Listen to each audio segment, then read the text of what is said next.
في حياتك في حاجات بتحس إنك لازم تقولها، بس الحقيقة أحياناً الكلام ده ممكن يضرك أكتر ما ينفعك.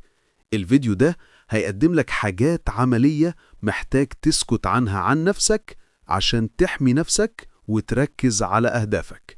أولاً، الأسرار الشخصية أو المشاكل الكبيرة زي المشكلات المالية.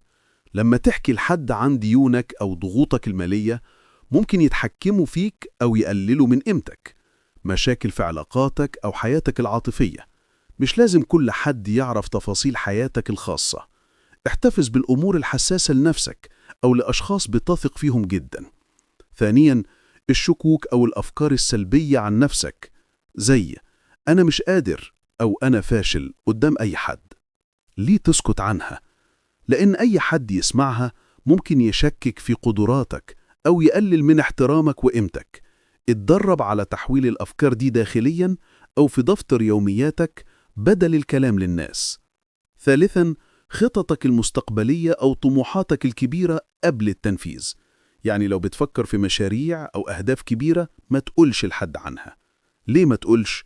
لأن مشاركة الأفكار قبل ما تتنفذ ممكن تخلي حد يقل منك أو يعيقك بطريقة غير مباشرة أو يحبطك مثلا. نصيحة: اكتفي بالتخطيط لنفسك وشارك النتائج بعد النجاح.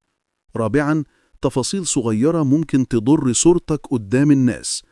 أخطاء صغيرة ارتكبتها أو لحظات محرجة، أفكار انتقادية عن الناس. ليه تسكت عنها؟ لأن الكلام ده ممكن يتحول ضدك أو يخلق انطباع سلبي عنك لا قدر الله. الأحسن تاخد وقتك قبل ما تحكي أي حاجة عن نفسك وقيم إذا الكلام فعلا لازم يتقال ولا لا. طب إزاي تسكت بدون شعور بالذنب؟ أنا أقولك إزاي. 1. خد نفس عميق قبل الرد على أي سؤال شخصي. 2. استخدم جمل محايدة زي دي حاجة بحب أحافظ عليها لنفسي أو مش حابب أشارك التفاصيل دلوقتي. 3.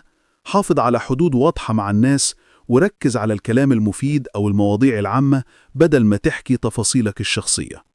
وفي النهاية، أنت مش لازم تحكي كل حاجة عن نفسك لأي حد. إنك تسكت عن بعض الحاجات ده مش ضعف، ده ذكاء وحماية لنفسك. ودلوقتي قول لي، إيه أصعب حاجة حسيت نفسك محتاج تسكت عنها؟